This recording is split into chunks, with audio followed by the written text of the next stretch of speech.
My name is Zeytoonian. I'm on the board of the Sephardic Federation of Palm Beach County. Welcome to our 7th annual South Florida International Ladino Day. This is the first part of this afternoon's two-part program. I want to first introduce Rose Papo Allen, the president of our organization, who will then introduce Phyllis Modiano, who facilitates, one of the facilitators of the Charles Sean program, and Diane Mortensen, who facilitates the Viva Ladino program. I will then introduce our guest. Buenas tardes. Yo me llamo Jay Kowanak y soy uno de los directores de la Federación Sefaradí de Palm Beach. Bienvenidos a nuestro 7º Día Internacional de Ladino de Sur Florida. Esta es la primera parte de un programa de 2 partes de esta tarde. El primero quiero invitar a Rose Papo Allen, nuestra presidente, que nos diga algunos verbos sobre nuestra organización. Rose va a introducir 2 mujeres que dirigen los programas de Charles Sean y Viva Ladino, Phyllis Modiano y Diane Mortensen. Después yo voy a introducir nuestro invitado, Rose. Guru. Muy bien. Me llamo Rose y mis parientes vinieron de Sarajevo, Sarai. So thank you all very much. We had no idea that there would be so many people interested in such an erudite topic as ancient Ladino, but we are thrilled that you're here, and we are sorry that we didn't have enough scotches to go around. You have to call Eli on the back of your program and make an order, and he will deliver. So anyway, thank you for coming, and we are very proud to have this day, and I'm going to now hand it over to Phyllis Modiano for her to share a little with you about our regular at Charles Sean. We have a beautiful at Charles Sean community.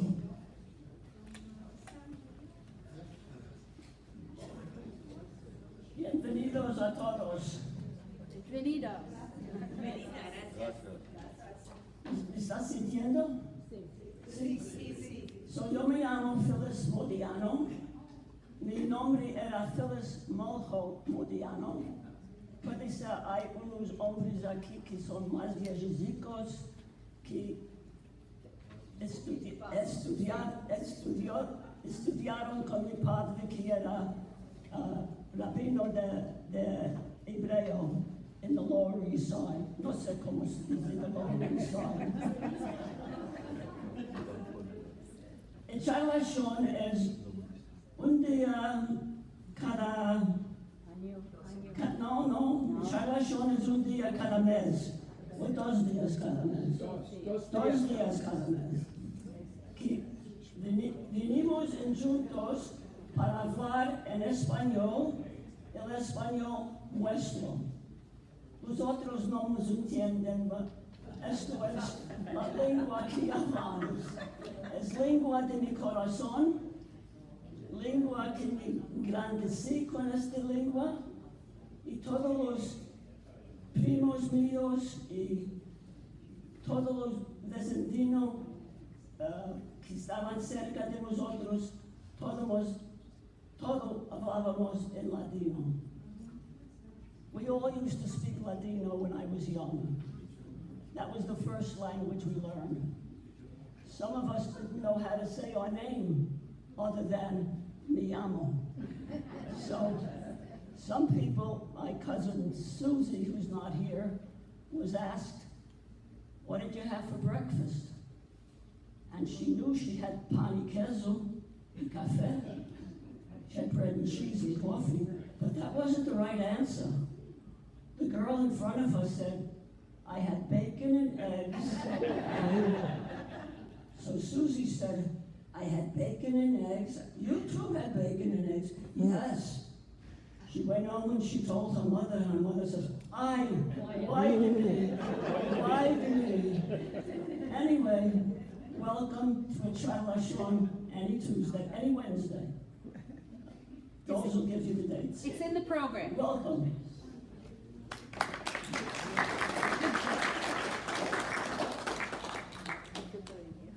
En nuestra clase de ladino hay muchos sefardín que hablaban ladino en casa y algunos ashkenazim como yo que tienen una conocencia de español castellano. En la clase hay los que hablan mucho la lengua y los que la hablan un poco menos, y todos nosotros queremos empezar a comprender mejor, hablar mejor, verdad mejor y escribir mejor el judeo-español. Así esperamos verte en nuestra próxima clase de ladino el martes a las 11 de la mañana aquí en esta sinagoga. Espera un minuto. Espera un minuto, si puedes. Sure, quick. Yo estaba pensando que quería jugar un juego que en inglés se llama Simple Simon. En ladino se va a llamar Shimon el Bovo. So, Shimon el Bovo dice todos a la banda. Y Shimon el Bovo dice clap hands, da palmas. So, algún día si vienes para echar la shon, puede ser vamos a jugar Shimon el Bovo. Okay, I'll translate now. In our Ladino class, there are many Sephardics who spoke Ladino at home, and some Ashkenazis, like myself, who have a knowledge of Castilian Spanish. In the class, there are those who speak the language a lot, and those who speak it a little less. But all of us want to learn to understand better, speak better, read better, and write better Judeo-Español, Ladino. So we hope to see you at our next class, next Ladino class, this Tuesday at 11 o'clock in the morning in this synagogue. Gracias.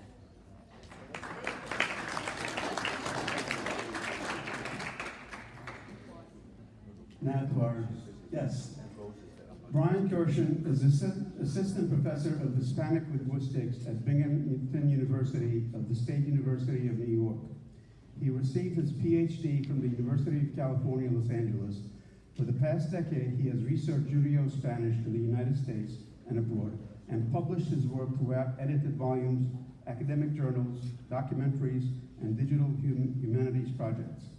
He has offered courses and workshops in and about Judeo-Spanish and has spoken at conferences about his work. He has also organized symposia, exhibits, and International Day of Ladino programs. In 2017, the National Authority of Ladino appointed Bryan to oversee an international delegation of representatives known as Shadarim, which he continues to direct. That year, he was also named one of the New York Jewish Week's 36 under 36 under the category of education for his work on language. Bryan was also the co-founder of UC Ladino, a student organization at UCLA dedicated to the study of Judeo-Spanish. On a personal note, I met Bryan in 2014 when our mutual friend, the founder of internet chat group Ladino Comunidad, Rachel Bortnick, put him in touch with me. At the time, Bryan was a doctoral candidate at UCLA and was looking for individuals in the New York area who spoke Judeo-Spanish Ladino to interview as part of his doctoral dissertation. Bryan came to our home and proceeded to ask me questions and had me speak into a cassette recorder to differentiate between Ladino and modern Spanish words. The title of Bryan's dissertation was Judeo-Spanish Encounters Modern Spanish, Language Contact and Glossia Among Sephardim of Los Angeles and New York City. I was identified in the dissertation as subject MNY60, that is male from New York, 60 years old. Ben and Desi Zalman, raise your hands, Ben and Desi Zalman, who are members of the Sephardic Federation and who are here with us today, were also part of Bryan's study, but I won't give their identifiers. That will be giving away their ages. Ahora en Ladino. Bryan Kirschen es profesor asociante de Hispanic Linguistics, lengua española en la Universidad de Binghamton, que es parte de la Universidad de Estado de New York. Recibió su doctorado de la Universidad de California en Los Ángeles. Durante 10 años pasados, hizo investigaciones de judeo-español en los Estados Unidos y en países extranjeros, y publicó sus obras en jornales y revistas académicas, documentarios y otros proyectos digitales. Él dio cursos de 3 días en y sobre judeo-español y habló en conferencias sobre sus obras. También, Bryan organizó simposios, exhibiciones y programas del Día Internacional del Ladino en muchos lugares. En 2017, la Autoridad Nacional del Ladino escogió a Bryan para dirigir una delegación internacional de representantes conocidas que se llama Shadarim. En el mismo año 2017, Bryan fue escogido por el jornal La Semana Judía de New York, de Jewish Week of New York, como uno de los 36 debajo de 36, 36 under 36, por sus labores en educación. Bryan también estableció un grupo llamado UC Ladino, una organización de elevados en UCLA que se dedicaron al estudio del judeo-español. Yo conocí a Bryan en 2014 cuando nuestra amiga común, la fundadora del grupo de Internet Ladino Comunitario, Rachel Bortnick, me metió en contacto conmigo. Aquel tiempo, Bryan era candidato de doctorado en UCLA y estaba buscando personas cerca de New York que hablaban judeo-español ladino para entrevistar para sus tesis doctorales. Bryan vino a nuestra casa y me demandó cuándo, dónde y con qué me embellecí ladino. Después yo tuve de hablar en un tape recorder para diferenciar entre verbos ladino y verbos en español moderno. El título de la tesis de Bryan fue Encuentros judeo-español con español moderno, contacto lingüístico y diglosia entre los sefaradíes de Los Ángeles y de New York. Judeo-Spanish encounters modern Spanish, language contact and diglosia among the Sephardic of Los Angeles and New York City.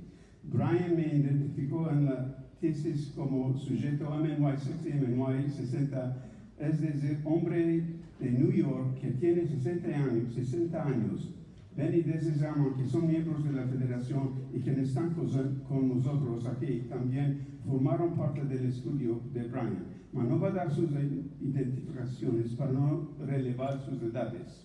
Ahora os presento a mi amigo Dr. Bryan Kirschen, que no es ajeno a la Federación Sefaradí de Palm Beach.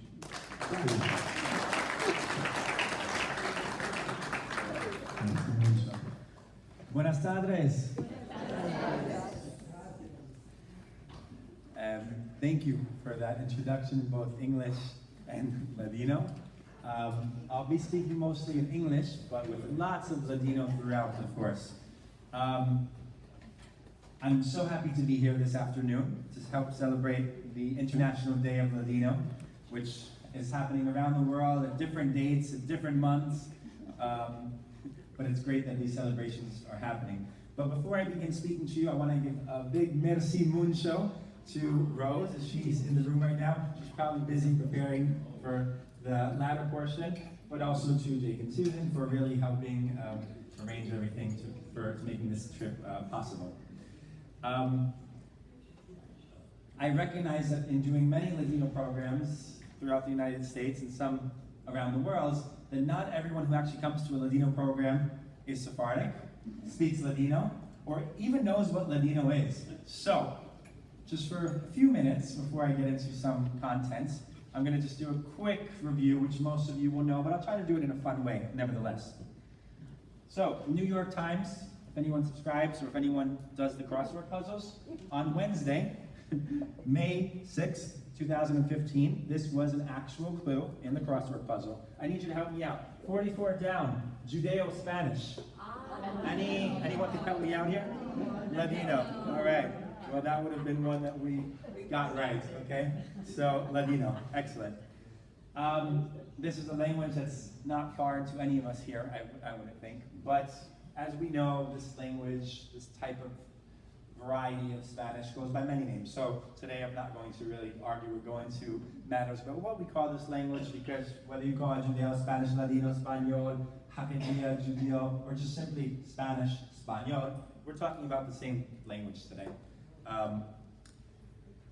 And although I again imagine that most of them where this language comes from, "Ande se habla el huerco," right? Just an idiomatic phrase to mean kind of far away, at least from South Florida. I thought I'd just play this short clip from a film that many of you might have seen, Every Time We Say Goodbye, with Tom Hanks from, I think, 1986. It's a funny way where Tom Hanks and his girlfriend at this point, Novia, discuss where Ladino comes from.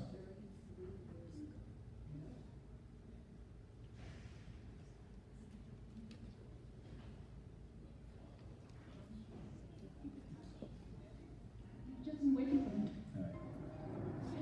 Peter and I are going to be married. We've just been waiting for him to get permission. Sarah, be happy for me, please. ¿Cómo puedo estar alegre si tú perdiste a mi hombre? Yo ya tengo 21 años, de modo que ninguno me puede comentar. Yo tengo el derecho de ser celoso. Tú no tienes razón de hacer una cosa. No tienes derecho. Sarah, I've ordered some champagne to celebrate. I hope you'll join us. Please.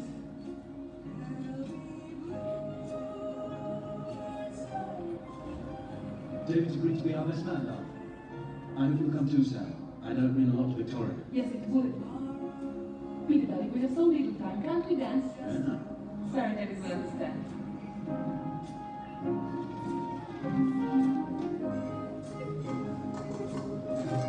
This is the part I know. Well, they certainly do look good together. I'll give them that. Is that a good reason to get married? No. But I think they might say something about being in love. Yes. People do seem to talk about that a lot. But you're a skeptic when it comes to love, is that it? No. But it's not something I know very much about. What was the language you and Victoria were speaking? Spanish. Spanish. Yeah. How is it that you happen to speak Spanish? It's what we speak at home. Your family came from Spain. Yes? Recently? About 400 years ago. See. They must have some terrific memories. More like over 500 years ago, right? So I know that was a little hard to hear, but so you speak Spanish, or are you from Spain? Well, about 400 years ago, 500 years ago, more than that, some good memories, or at least memories, right? So we all know that the story really begins here in Sephardic, right, Spain. And that's just where it begins, right? All throughout the Mediterranean. I know I've met many of you here with family from throughout areas of Turkey and Balkans and North Africa, and everyone speaks Ladino a little bit differently, right? So anyway, with that kind of background information, I'd like to go a little bit into more about who I am, other than information that Jay provided us with. So before I was at Binghamton University in New York, and I'm sure many of you are here from New York, right? And may be familiar with Binghamton University. Okay, so I've been a professor at Binghamton University for 5 years now, between Spanish linguistics, working with Judaic studies as well. But beforehand, I was in Los Angeles, also for 5 years doing my PhD on Ladino, working with the community there as well. I'm not going to be speaking to you about my research or really an academic talk today. Rose had wanted it to be a little more lighthearted and just to tell you what's going on with Ladino around the world today, since it's not just even in South Florida. But just to quickly mention a couple of things, I know you won't be able to see what's on the screen, but a lot of what I do as a linguist, and many of you have helped me with this, is try to document and describe what is Ladino, what does it look like, how does it differ from modern Spanish, as they say, how do the Rhodeslis speak differently from the Sardaniclis, from the Monasterlis, etc., right? Trying to document some of those things. And a project that I'm working on right now is dealing with soletreo. So some of you might know what soletreo is or was. The Sephardic, Hebrew-like cursive variety that is in Ladino that maybe your parents or grandparents wrote it. This is a picture, she's not here right now, but Esther Herskovitz, last year when I was here for Joe's talk, in the back, she had mentioned that her mother kept a phone book written in soletreo, or Hebrew-like cursive letters, and that's what she would do to, keep a list of her contacts. So lots of people have letters, postcards, ledgers, community minutes, but to most Ladino speakers today and to most people, these documents are illegible, and just we can't read them. So that one project that I'm working on right now is to, which should be up within the next month, is to try to document, digitize, transcribe, and at one point I'll share the information with Rose to share with you. So it's where you can look at different materials, and this is a postcard from Bulgaria, and just go over any word and just see what it says in Latin characters. So you might not be able to read this, but it's a platform that is going to help, make people aware of what solfeo looks like, provide translations, transcriptions. If any of you need help translating different documents, please speak to me. There's a number of initiatives, and even on, the Sephardic Palm Beach's website, Bob has a whole list of resources also for learning solfeo as well. So definitely part of the Sephardic experience. Beyond the research and some of the projects I'm working on, I have met Sephardic communities around the country, around the world, working with Sephardic communities. When I was in Los Angeles, I was able to work at the Skirball Museum offering different classes, but also even at Binghamton University, I teach students, often freshmen, who some are Sephardic, some are Ashkenazim, and some know nothing about Ladino and are just interested in this language. There's a lot of interest about Ladino today. And if you keep up with the news, it's surprising how much there is. Just a couple of weeks ago, The Forward, which is not so common to publish about Sephardic or Ladino news, just published an article about why Ladino will rise again. And it was talking about one of the events that we had in New York City at the Center for Jewish History with Sarah Aroresti, who I know is also a familiar face to your group as well. And then prior year, NBC wrote an article about Ladino. And every week it seems that there's new articles and new media and coverage all about Ladino, all about your language. So what is going on with this language that is so often considered endangered? Today I'm going to speak a little bit about my travels around the United States. I won't speak so much about South Florida because you know very well about this community, much better than I do, I'm sure. But there's communities just like yourselves in New York City, in Los Angeles, and of course in Seattle. And those are the big four, but there's also Sephardim and Ladino speakers and communities all throughout the country, really, right? So it's not just these four, of course. One of the places where Ladino is thriving or receiving a lot of attention, just one of them, is in the university setting. A question that I get often asked a lot is Ladino going to be saved by universities, or what is the role of universities with Ladino? But I really think being in a university and coming from that world, it's a partnership. The community is the most important thing, right? And this is your language. This is language that we can maybe use our platform to give more credit to and to involve many of you. But Judeo-Spanish or Ladino is being offered and has been offered at a number of universities. Not always, it's hard to sometimes get students. But at Binghamton, at Tufts University, at University of Washington, at University of Pennsylvania, Elon University, UCLA, a number of universities, not as many that offer Yiddish, but of course they're starting to offer classes in Ladino. Some by native speakers, some by non-native speakers. University of Washington, Seattle, I know Devin was here last year, spoke I'm sure a lot about all of the wonderful digitalization projects going on in Seattle and the wonderful community or Sephardic communities there as well. At UCLA, there's a whole Sephardic initiative to document and work with members. And finally, at Binghamton, I'm not sure if many of you are aware of the fact that at Binghamton University we have an Israeli, Dina Dan, who is a Sephardic historian. And so next year we're going to be creating the Ladino Collaboratory to finally get New York a little bit more on the map. New York is one of the largest Sephardic, if not the largest Sephardic community, so to speak, in the country. So we're going to be working together to do projects with our local communities as well. Now these celebrations of Ladino are happening everywhere. And in New York City, we've been doing them for several years in Forest Hills, in Queens, and also in Manhattan. So they attract different audiences. The Forest Hills audience is typically quite smaller, and I've seen some of you there before. We work with the Sephardic Brotherhood of America, and Irv is right here as well. And they've been wonderful to partner with and to help spread the word, and Joe as well, to work with and share Ladino.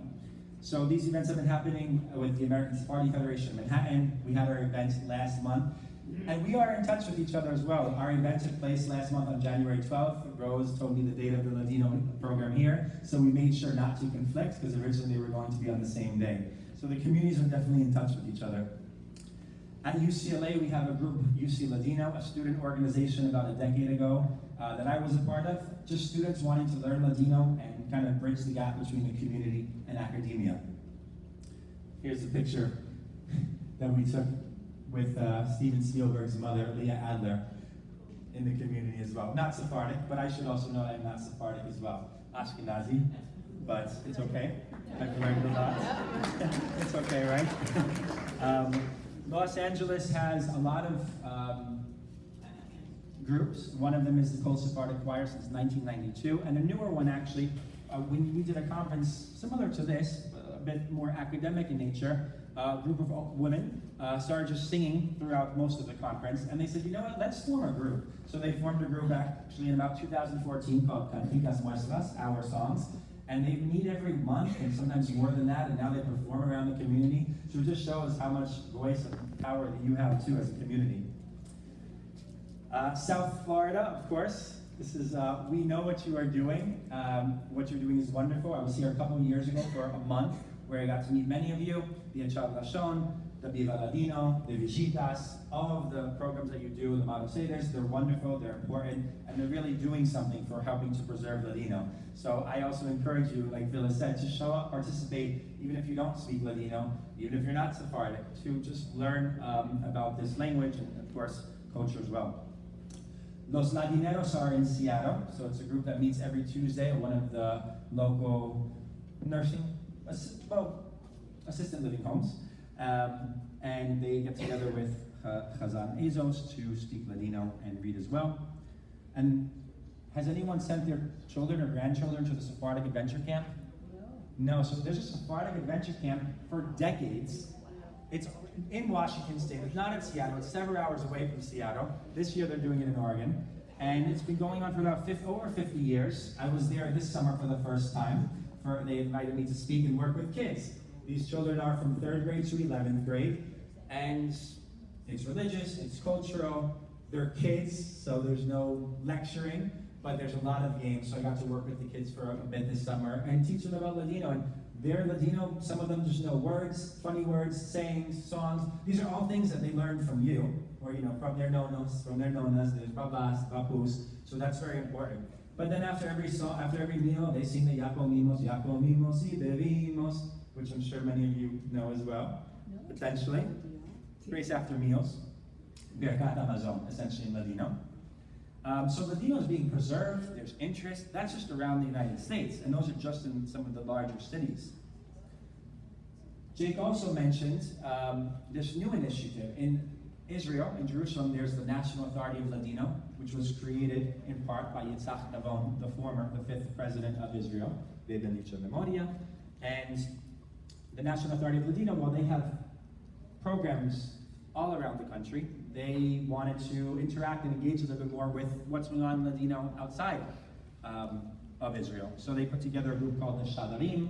I'm a part of that. I help direct it, and we work with many Sephardic leaders, speakers, educators, activists, artists from around the world to see what is going on in each community, what's working, what's not working, and how we could collaborate. So some projects that we're working on right now are digital, creating online dictionaries, online courses. There's definitely an online initiative, especially for younger generations who are interested in preserving the language. In Argentina, Liliana and Marcelo Benveniste just created the Centro Cultural Sefarad, which is really an amazing initiative. Liliana is a musician.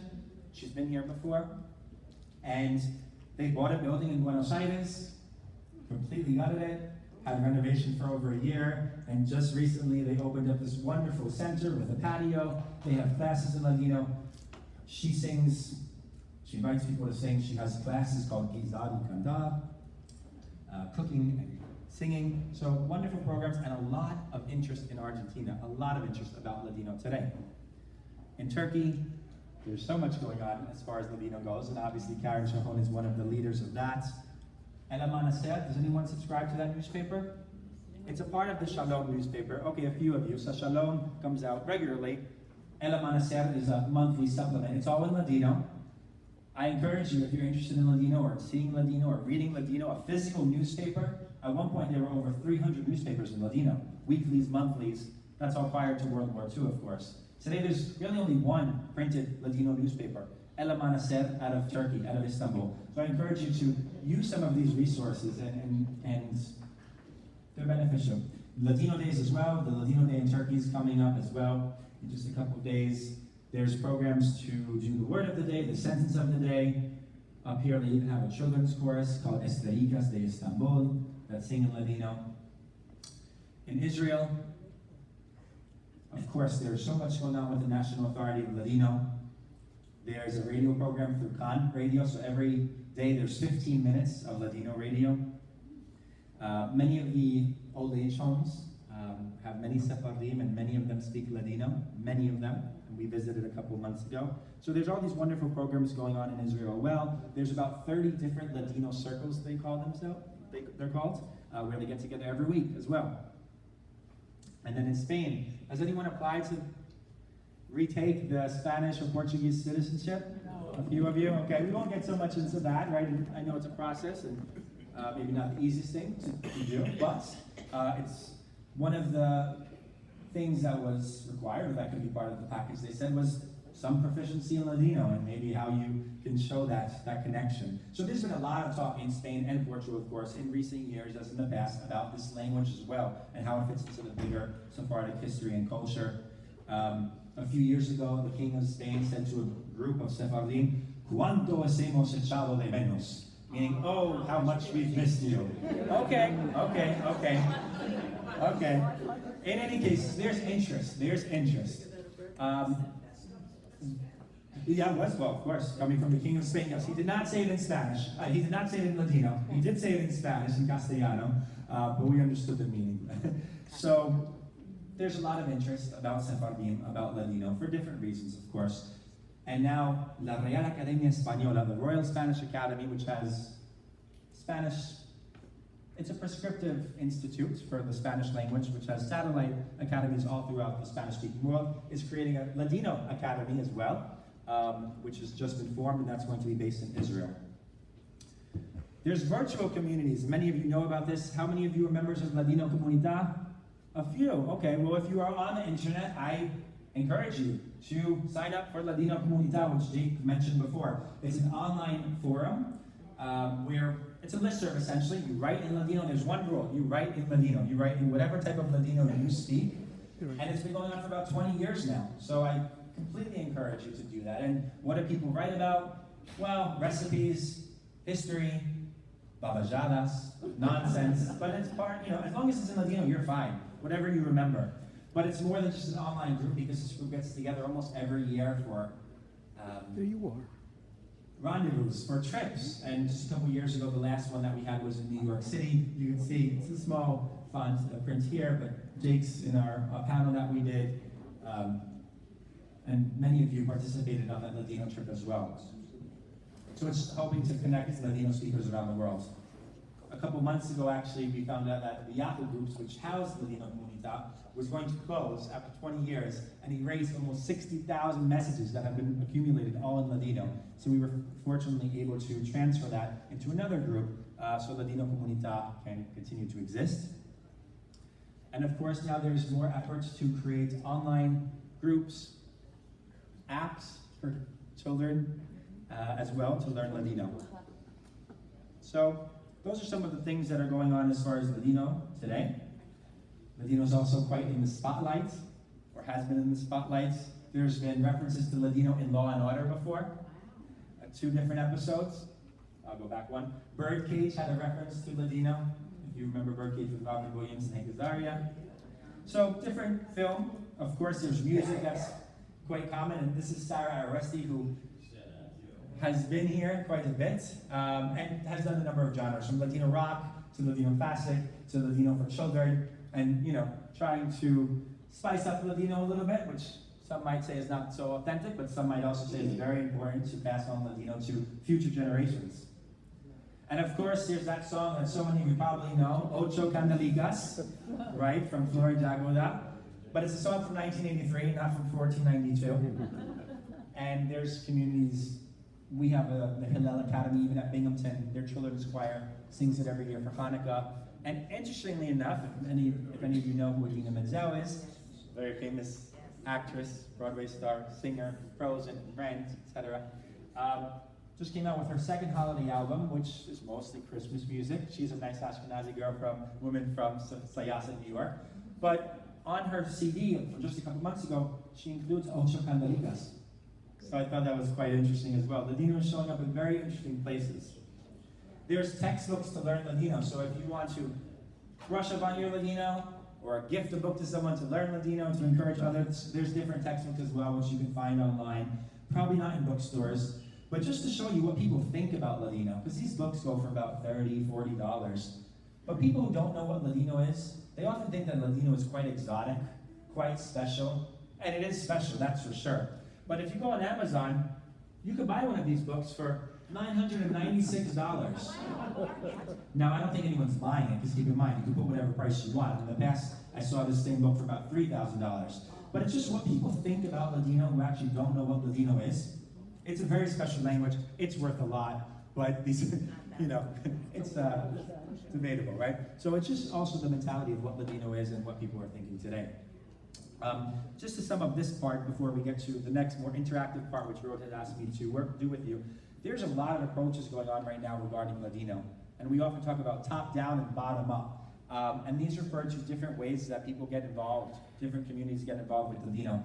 Top-down strategies are really when governments, institutes, universities are creating centers and kind of encouraging people to get involved, providing grants, financial support.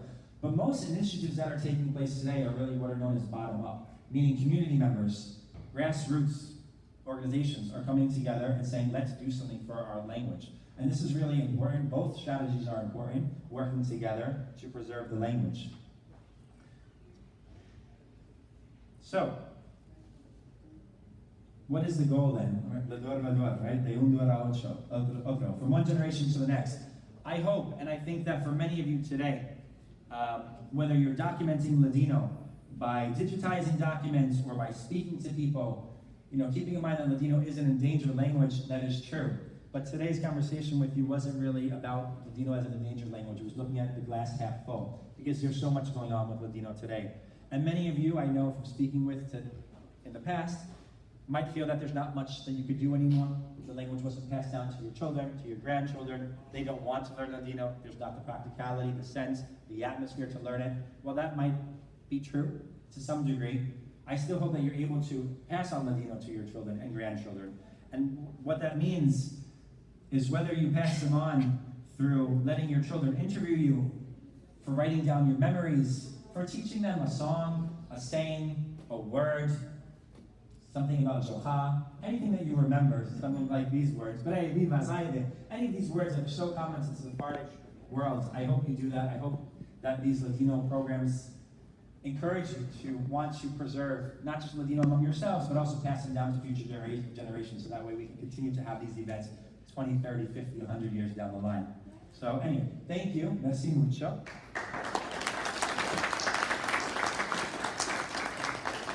So I hope you, yes. We need you to do one thing in your free time. Yes. And that is to compile a Spanish Ladino dictionary.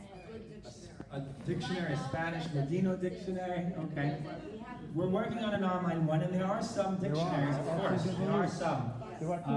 Dictionaries are never complete. We could always add more to a dictionary. Always. But it's a great project. Of course. Okay. And when that comes about, I will be certainly having you. Yes. Dictionary,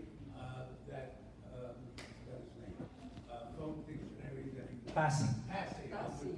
There's wonderful dictionaries. Yeah. And in Bassy's dictionary, it's interesting, you have all the typical words from the Gaza, but you also have some words that you might have not heard, so maybe of the more foul language in Ladino, but that's part of language, right? Yeah, that's good. So, yes. I just want to ask you, since you're Ashkenazi, how did you first get involved with the Sephardic and Ladino? How did I get involved with Ladino? It's a good question. So, yes, I am what many refer to as a Lechli, meaning sort of Ashkenazi, of Polish. My parents, my Bavi Yiddish was kind of around, right? But more than 10 years ago, probably 15 years ago, when I first learned about Ladino, I was very intrigued. I had a professor who also told me, a teacher who told me that I might be interested in quote-unquote an exotic language. I'd always been interested in languages, And this is kind of a common narrative amongst a lot of people, from learning Hebrew in Hebrew school to Spanish at public school. Learning that there was a variety was interesting to me. And growing up in my synagogue, we had one Sephardic family. Everyone else was Ashkenazi, and the Sephardic family was a mystery to most of us. So I think that element of mystery almost was intriguing. And once I started meeting speakers and realizing, wow, this language is fascinating, but the speakers are fascinating, the histories, the survivors, from the places they come from. And of course, when I go to these speakers' houses and then the cuisine and they bring out the borecas and the bollos, it's kind of hard to not stick with Ladino, right? So in some ways, it's almost become personal. You know, when we have our Passover Seders also, I make sure that my family sings in Cabaretico and different Ladino songs or whatnot, but it's all part of the same religion. It's just a different culture, but it's complementary, I think. So it's something that I think is wonderful, and I've had the chance to meet so many wonderful people over the years, all over the world, who are Sephardic, and speak Ladino in different ways. But, yes? I just want to say the Yiddish Book Center in Amherst is now collecting Ladino books. Yeah, so the Yiddish Book Center, there's a lot of new, the common was the Yiddish Book Center in Amherst, Massachusetts, is collecting Ladino books. That's wonderful. There's also Sephardic initiatives also, or initiatives that are more focused on Ladino itself. And the Sephardic World, the American Sephardi Federation are also collecting, obviously University of Washington. But yeah, if you have materials, don't throw them out. There are a number of places, whether they're more Yiddish-centered or Ladino-centered, who would love to preserve them, document, digitize, or whatnot. Okay? But what I want to do before the concert part and the music is Rose had asked me to do something engaging with everybody, and this is something that is based off a program I've done before. It's Jeopardy in Ladino. So how many, or about Ladino, I should say. So how many of you have watched Jeopardy or have seen Jeopardy? Okay. So we're going to see how this goes. Just give me 1 minute to set this up.